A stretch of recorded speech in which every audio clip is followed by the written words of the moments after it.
Rack 70 on the road to 1,000 break and runs. We have 10 ball on a 9-foot table, 4 1/8-inch pockets. There goes the break, and the 6 ball did go in the left-hand side pocket. As the balls come to rest, I notice I have a good shot on the 1 ball here in the bottom right, and the 2 resides near the bottom left. Pocketing the 1 ball with a little bit of high left spin, probably around 11 o'clock, going 1 rail, 2 rails, back across table, nearing where the 1 ball is now. I did notice the cue ball's floating down table a little bit because the cloth was pretty clean. If you would, reach up and hit that like button. It only takes a second. I'd greatly appreciate it. It makes me want to keep making videos and practicing. Okay, playing position on the 3 ball here. You see me putting my cue on the table, trying to visualize where I want to leave the cue ball to play position from the 3 to the 4. Shooting the 2 ball here into the bottom left-hand corner pocket. I hit that with a low right spin around 4:30, 5 o'clock on the cue ball, dragging it up the long rail. Unfortunately, I did get straight in on the 3. If you've watched many of my videos before, getting straight in is usually not good. But you see me there, I'm eyeing the table where I want to leave the cue ball. I want to draw back just about 10 to 12 inches, playing the gap between the 9 and the 10.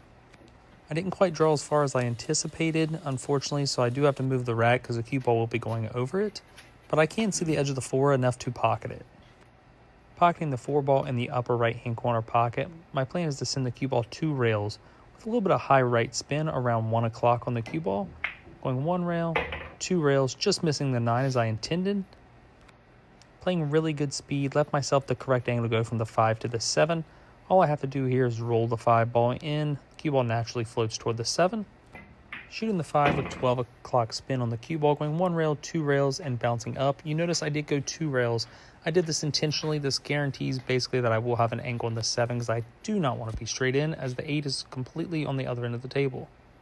This next shot is an error. I'm trying to pocket the 7 on the low left and go straight up table. You notice the cue ball favored to the right side of the table. I had a little bit too much low left spin. I probably hit this around 7 o'clock and the cue ball needed to hit about 6 o'clock or use a little bit of a different stroke. Shooting the 8 ball here in the upper right hand corner pocket, there's a natural 4 rail position. I'm using basically center high spin around 12 o'clock on the cue ball, going 1 rail, 2 rails, 3 rails, 4 rails, and the cue ball will be heading toward the 9 ball, as you can tell. This was very natural. Do not overlook this position shot. It can save you, and a perfect example would be this rack.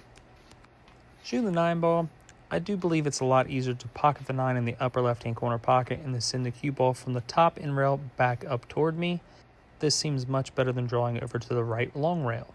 Shooting the 9 ball here in the upper left-hand corner pocket, I go 1 rail, 2 rails, back out. That was around 2 o'clock on the cue ball. Nice and easy. I could have came a few more inches, but this is perfectly fine. Pocketing the 10 ball here in the upper left-hand corner pocket. This concludes this rack on the road to 1,000 break and runs.